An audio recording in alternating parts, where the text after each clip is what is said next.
บายดีพี่น้องกราบทักทายสบายดีสวัสดี FC สุขุสุขคนเด้อพี่น้องยินดีต้อนรับเข้าสู่ช่องน้องอันดีเนาะก็คือมื้อนี้พี่น้องมีเซอร์ไพรส์เนาะเพราะว่าอาก้อยหันให้น้องอันมาซื้อดอกไม้เนาะเพราะว่าพี่จอนนี่เนาะว่าสิเซอร์ไพรส์ปีใหม่เนาะแต่พี่จอนนี่เพิ่นบอกอาก้อยเนาะแต่ว่าห้านดอกไม้อยู่แถวบ้านเฮานะมันบ่มีพี่น้องมันต้องในเมืองพอดีน้องอันมื้อนี้เขามาเฮ็ดธุระเนาะว่าสิเขามาซื้อตู้เย็นนั่นแหละพี่น้องคลิปนี้ก็น่าจะถ่ายไว้ลงมื้ออื่นเนาะพี่น้องถ่ายไว้ลงมื้ออื่นตอนนี้เฮามาแวะซื้อดอกไม้เนาะพี่น้องอยู่ปากเซ่เขาขายดอกไม้หลายเพราะว่าช่วงนี้มันใกล้วาเลนไทน์เนาะมื้ออื่น13บ่หรือ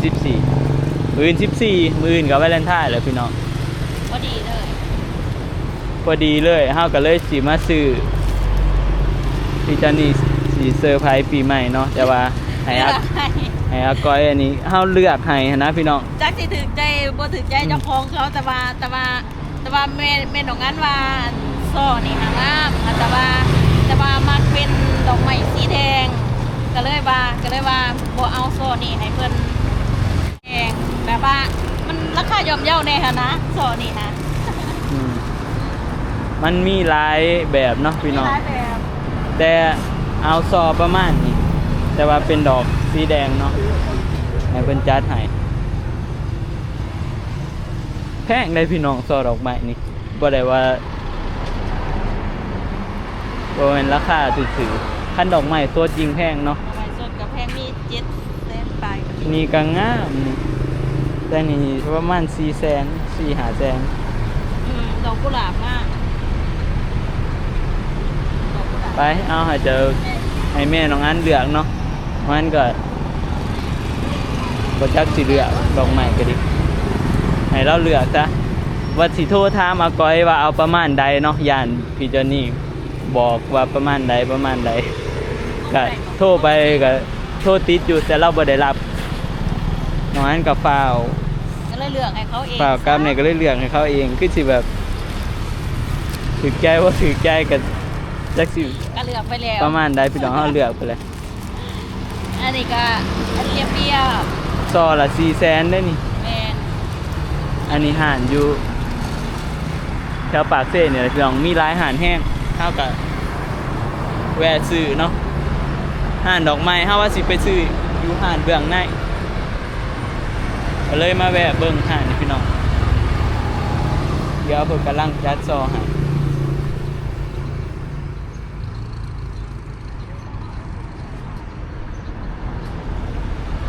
อยู่ข้างในเนาะ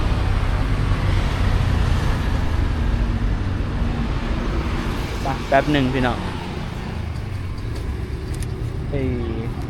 เปิดสีทะเล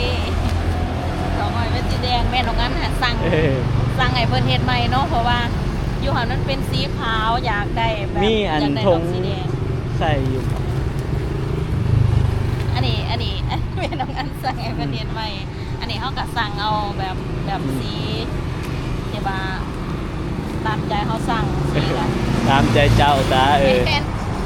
ตามใจเจ้าเขาสิมาพอกับโมโหเพราะว่าที่เพื่อนจัดไว้นี่ค่ะ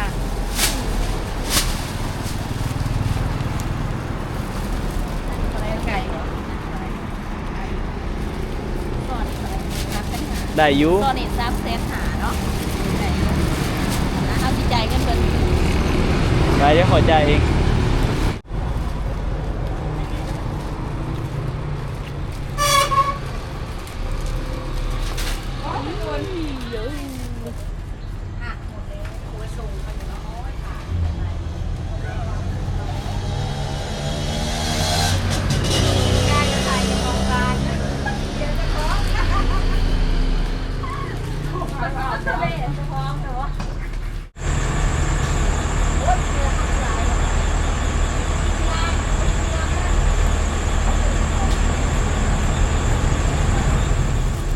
ไป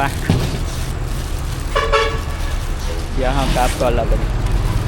ฮ้อนแดดร้ายพี่น้องซื้อเอาใกล้อยู่พี่น้องหลังจากมื้อนั้นเนาะมื้อที่น้องอันไปปักเซ่มื้อนะพี่น้องมื้อวานนี่แหละที่ว่าไปซื้อตู้เย็นเนาะก็ได้ถ่ายคลิปซื้ออันดอกไม้อะไรพี่น้องอันนี้เฮาสิเขาเมื่อบาทเนาะพอดีมื้อนี้ก็ออกมาพี่น้องออกมาเนาะเดี๋ยวเฮาสิเอาเขาไปอันเซอร์ไพรส์ปีใหม่เนาะส่วนเงินหันก็อาก้อยผู้พี่น้องอาก้อยเอาไว้แล้วเนาะ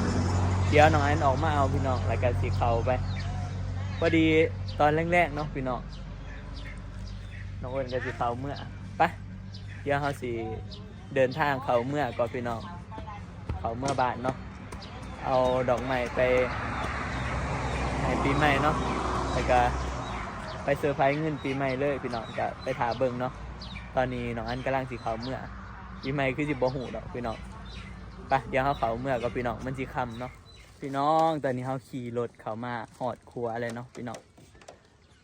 ตอนนี้เฮาโทรหาอาก้อยเนาะเฮาสิให้อาก้อยเอาไปให้อาก้อยถ่ายคลิปเนาะก็สิไปนํกันนี่แหละพี่น้องแต่ว่าเดี๋ยวให้อาก้อยเรามาถ่ายคลิปอยู่นี้เนาะให้เรามาอธิบายว่าจะได้เนาะพี่น้องน้องอันเดี๋ยวถ่าอาก้อยอยู่นี่แหละน้องอ้นก็มาไปเจ้าย่างเมื่อด้วยเจ้าย่างเมื่ออากระชิย่างเมื่อมกันขี่รถเลยให้เจ้าย่างเมื่อก่อน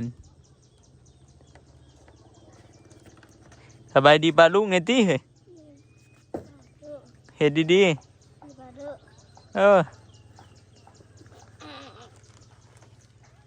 ขี่รถมาหอดเลยพี่น้องดอกไม้ก็รู้สึกว่าแบบบ่ถือใจน้องอันเด้อสำหรับน้องอันว่าเลือกเองก็ดีแหละพี่น้องก็สิว่าบ่อยากอันนี้เนาะบ่อยากเลือกว่าให้อีเมลเลือกมันจังบ่ยากบ่อยากเลือกแล้วบ่อยากเถียงกันกับเราหั่นนะ ก็เลยแบบปล่อยให้เราเลือกแล้วก็แล้วไปหั่นนะมันแบบบ่อยากเถียงกับอีเมลบ่อยากเลือกก็เลยปาเพิ่นเลือกคนสุดท้ายมาโอ้ยมันบ่งามในสำหรับน้องอันปะได้หั่นนะมันกับแพงเติบได้พี่น้อง300,000เนาะตามที่น้องอันเคยซื้อหั่น300,000มันก็ได้งามแน่เติบพี่น้องแต่ตัวที่เขาเฮ็ดไว้เราก็บ่เอาไปบอกเขาให้เขาอันเฮ็ดใหม่นะเขาประเทศฟ้าวพี่น้องเขาก็เลยแบบอันนี้เห็นนะเห็ดฝ้าเขาก็เลยแบบเห็ดบ่อยากอันนี้บันไดบ่อยากงามบันไดฮะนะเอาเหมือนเรามาแล้วประจักแล้วถ่ายอยู่ผู้ประจักไปซะขี่ไปผู้จ้ะพี่น้องอาก้อยแล้วถ่ายอยู่เทิงประจัก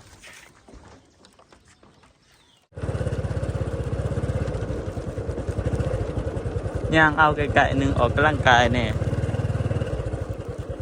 บรรยากาศดีได้พี่น้องมื้อนี้ตะเว้นกะตกพุเลยพอดีแรงแหละ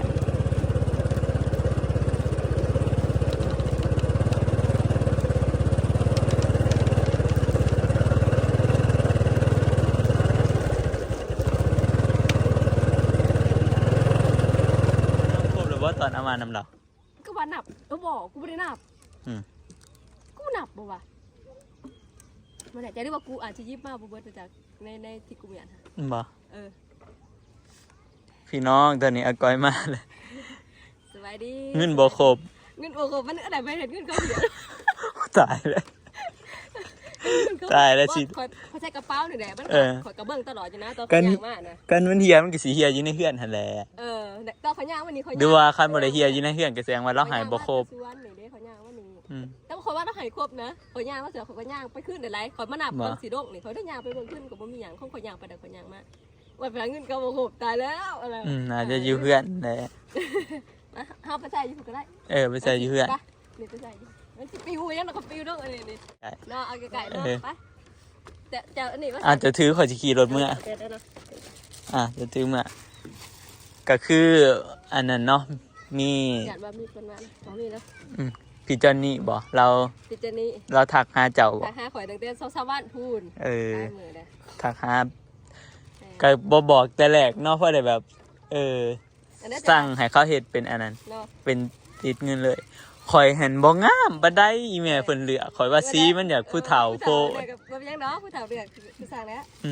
แต่เฮาบ่ซีเดียดหรอกพี่น้องเฮาแบบ สไปเป็นนะ ฮะ กับบดได้แพงแห้งนะ อืม ควรกับมาน้ำกันไป ไป่ะพี่น้องเดี๋ยวสิบัดนี้สิให้อาก้อยเราถ่ายคลิปต่อเนาะ เป็นสิดีใจอยู่บ่พี่เจนี่โทรมาแล้วมึงขี่นี่ก็เลย ว่า โทรมาตามกันก็เจ้า เดี๋ยวข่อยสิ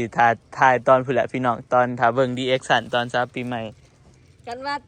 สาปีใหม่ได้ ดีนะคือว่ามันเหี่ยมันเหี่ยเพราะในกระเป๋าข่อยกัดจับทุ่งมาตลอดเห็นแล้วข่อยประหยัดว่ามันเหี่ยนะ อืม ว่าเหี่ยไอ้ดีนี่เนาะว่าแต่ประหยัดเหี่ยไอ้ดีนี่ เดี๋ยวตัวอย่างนี้ป่ะ ได้เข้าไปสไปเป็นคนท่านในหูนะฮะ ปีใหม่โทรมาจักโทรมาอีหยัง ก็ ข่อยโทรหาเจ้าบ่ติดเขาเลยคิดว่าจะนั่งดินก็บ้านโทรหาบ้าน อยู่เพราะว่าข่อยมาสวน โอ้ เขามาสวนเลย ป่ะพี่น้องมันสิค่ำ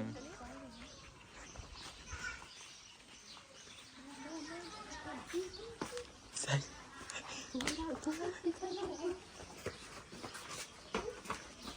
ยักษ์เลยเอ็ดยัง เฮ็ดอีหยังมีเซอร์ไพรส์ ไปแต่ อ่า ไว้ซื้อให้ถัง เล เลย อาก้อยเราซื้อให้ สวยอยู่ ฮะเห็นว่าแฟนจะอยู่ไกลก็ได้ ดู ซื้อ นะ ให้ เอ็ดว่าดิสบายดิ ไป เนี่ยแต่ว่าเงินเอายายบ่งามนะเว้ยพี่น้องกระโดดกระโดดอยู่กระโดดกระโดดอีหยังหูอ่ะ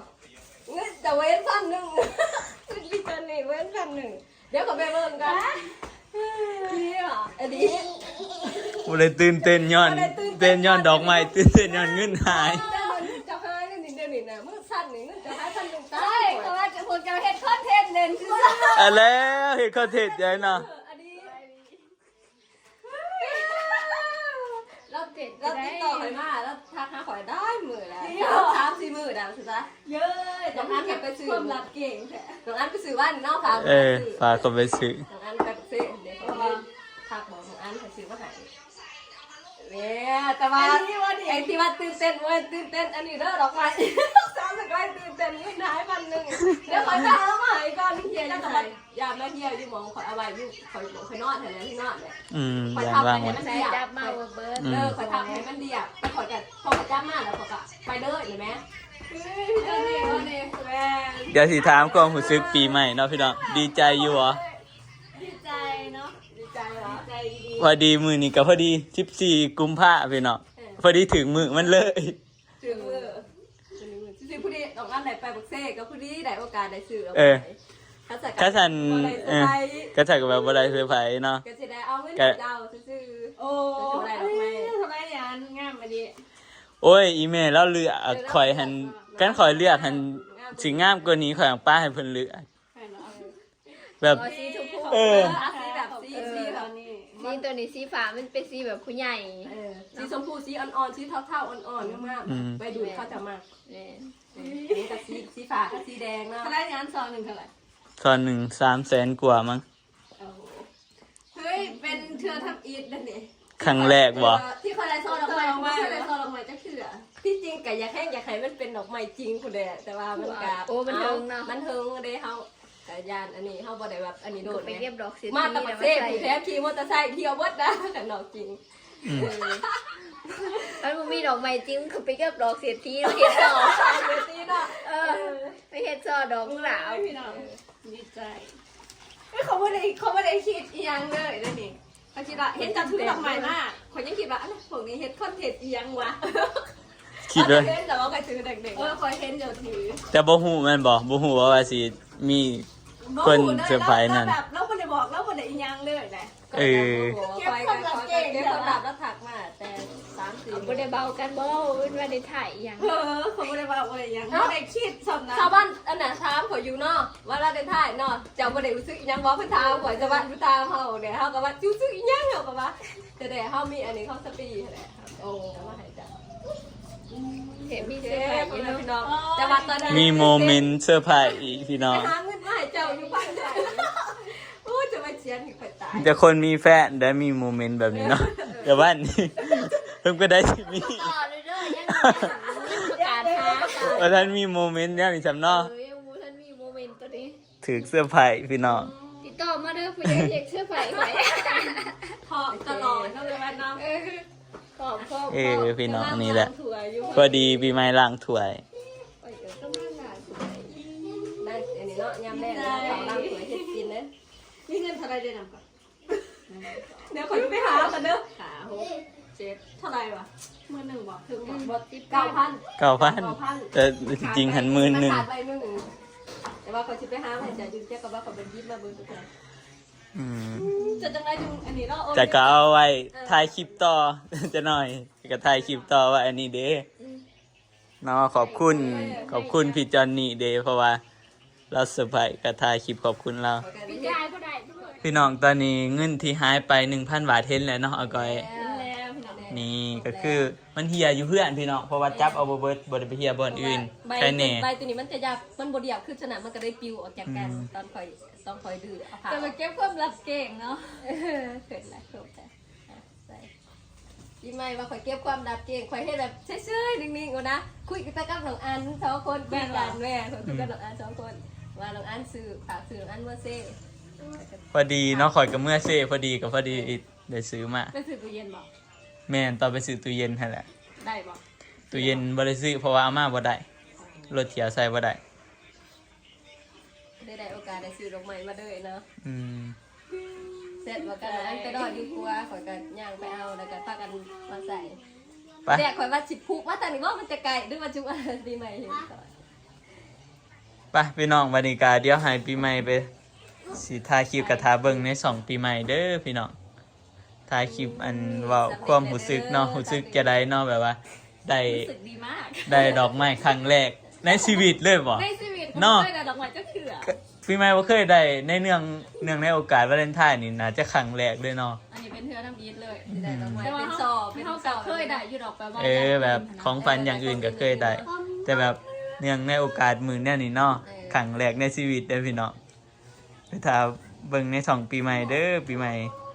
สิถ่ายคลิปต่อพี่น้องไปเดี๋ยวเอาไว้พอกันใหม่คลิปหน้าพี่น้องสำหรับคลิปนี้ขอตัวลาไปก่อนเนาะบ๊ายบาย